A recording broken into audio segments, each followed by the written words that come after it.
And that generally means this is winding down time for ESPN's Trevor Matich joining us for Matich Mondays. It's a sad day, but he's with us on the Deseret First Credit Union Hotline. Trevor, welcome back to the show, man. Fight through the tears if you can. Yeah, it's getting to the big pinnacle of college football, and I'll tell you what, couldn't be shaping up as a better matchup with more storylines. I love it. We'll dive into that in a second, but walk us through your weekend, because you were in studio Friday. We saw you Friday night at the Memorial, and now you're in Tampa. Well, more than that, on Saturday morning I was doing SportsCenter, or actually Raps. I was doing halftime of the FCS championship game, so it's been a bit of a whirlwind, but it was so great to be able to get out to the LaVell Edwards Memorials on Friday. I had to come back to work on Saturday, but it was such a celebration of a life well lived, and it was unbelievable to see so many hundreds of former players come back. I mean, that will never happen again. They will never, unless Kalani Sitake coaches for 30 years, like LaVell did. It will never happen again where you've got that many BYU football players all in the same room. It was an astonishing thing. What was the reunion like for you with all of your former teammates and the alumni in BYU football? You know, some guys we hadn't seen each other for years, but it's like we've never been apart. And that's one of the great things about being on a team, and I think that's underappreciated. It's not just a matter of going out and playing games and winning games, and that's just so great. Being on a team drives you together with your teammates, with your brothers. And so to see guys walk in the room that I haven't seen for years, I mean, Adam Haysbert, Eddie Stinnett, Leon White came in. Leon White was the biggest hitter I've ever seen in college or pros, you know, and just to see guys that I haven't played, you know, Nick Eyre from the day, he was a couple years older than me, but just to see guys and catch up with them, and it's like we've never been apart. I mean, it's astonishing, and I just hate it. I hate it that we haven't been able to keep as together and as much in touch as we could have, because life just gets in the way. But, you know, it's a sad event to bring us together, but it was such an amazing thing to be together. And I will tell you this, the person I think that shined the brightest was Patty Edwards. Everybody wanted to give her condolences. Everybody wanted to just spend a moment with her and try to show their support. But for her, that means hundreds and hundreds and hundreds of people. And she was so gracious to everybody. When I got to see her for a couple of minutes, she looked at me and said, "Trevor, it's been too long. Last time I saw you was Idaho." This was a couple of years ago that she and LaVell were being honored in Idaho, and I was there to participate. And she remembered that in the midst of everything going on and was gracious enough to talk about it. Patty Edwards, to me, is a bigger hero now than I've ever known her to be, and I've always known her to be a hero equal to LaVell. I enjoyed the memorial a lot Friday, and I know the players and family for the funeral was Saturday, but there were some really notable people who made the trip, yourself included, Norm Chow, Andy Reid, and Jim McMahon was probably the guy that was had the biggest crowds around him. It was pretty impressive to see who all came back for this, Trevor. Yeah, it really was. And the thing is, they all said the same thing, that no matter what the sacrifice, they would be there. You know, there were a couple of people that just flat out could not be there, and that's reasonable, but the ones that I talked to just hated it that they couldn't. And when you looked around the room and you saw some of those people and you knew some of the things that they were leaving, I mean, Andy Reid is coach of a playoff team, and he came. And I learned, and I didn't know this before, but I was told that Andy had spoken to LaVell every week for basically his entire adult life. And, you know, these are the kinds of things that come together in a moment like this, where you can put together the patchwork, the mosaic of individual tiles kind of come together into one big picture. And we all knew and we all know what a great influence LaVell has had on all of our lives.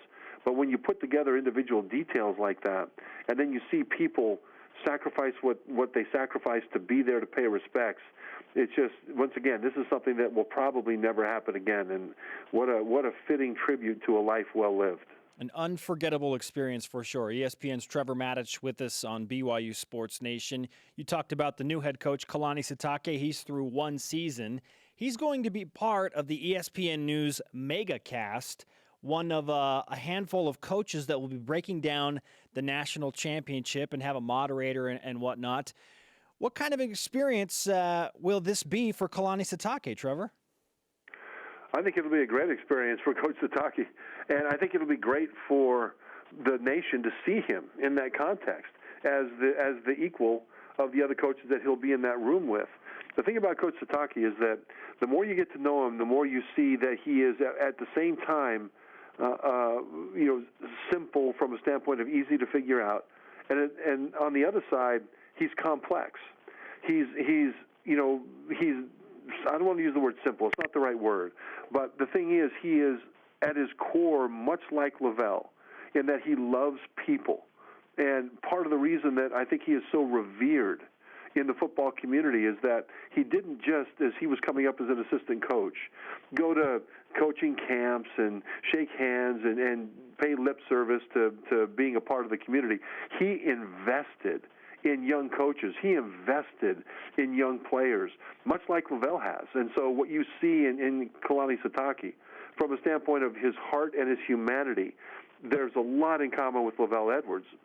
But the other thing you see is that he is also astonishingly competitive. I mean, he reverts back to his days as a player when he's on the field from a standpoint of competitiveness, and that fire burns bright. And those two things, I think, are things that you would see in LaVell, things that drew people to LaVell.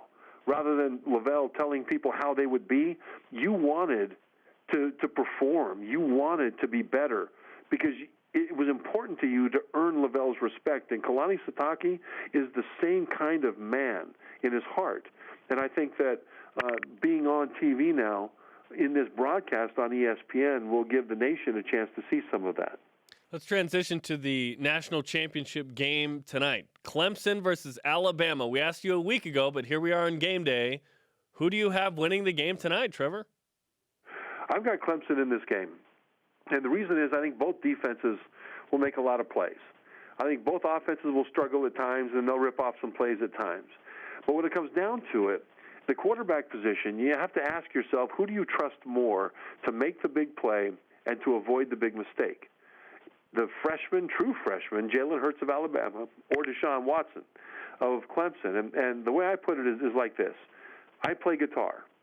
John Jorgensen is a guitar player. Jalen Hurts plays quarterback.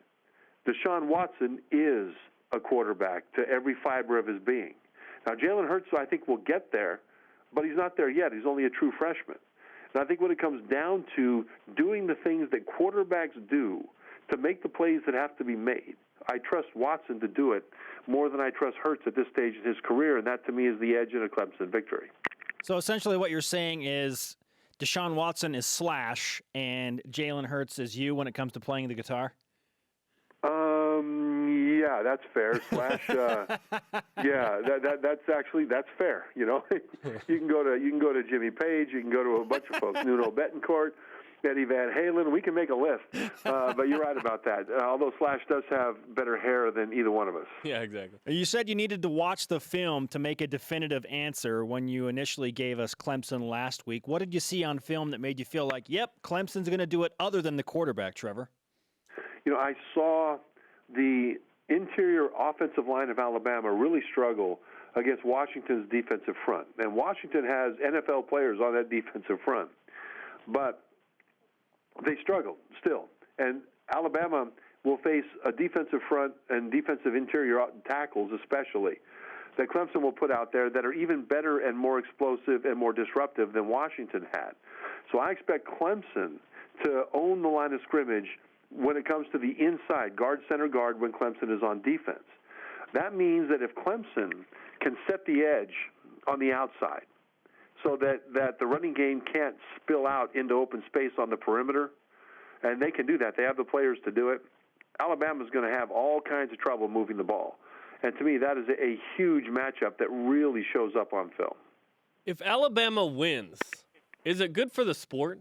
Because if Alabama dominates too much, it almost feels like it's turning into women's basketball where it's predictably UConn every year. It's predictably Alabama. What do you think? No, I think it's great because the thing is, it will be Nick Saban's 6th national championship, which will bring him into Bear Bryant's status. And I think that's good for college football. Now, if he wins another 20, then okay, well, yeah. But the thing is, this year, if Saban does not win this, things get a lot more difficult going forward. His offense this year was pretty good, not great. Well, they're losing some key components off of that offense next year. Defensively, they're phenomenal. But some of the guys that are the best defensive players in the country right now for Alabama were top backups last year. And you could tell that these guys, as you watched them last year, would be great starters this year. Well, some of those guys are going off to the NFL, Jonathan Allen, Tim Williams, Ryan Anderson, people like that, Reuben Foster. So the question is, who are the backups that will step into that role next year? Well, a lot of those guys haven't really distinguished themselves this year. This Alabama defense isn't as deep as it was last year. And so the question is, will they be as dominant this next year on defense as they've been this year and in recent years? And I think no, and partly because the SEC will also provide better competition. More teams will be better in the SEC next year than they were this year. So when you talk about if it's bad for college football if Alabama wins this, I think no, it would be good for college football. But if they don't win it, there's no easy path for Saban to get back to the place where he can win that 6th national championship.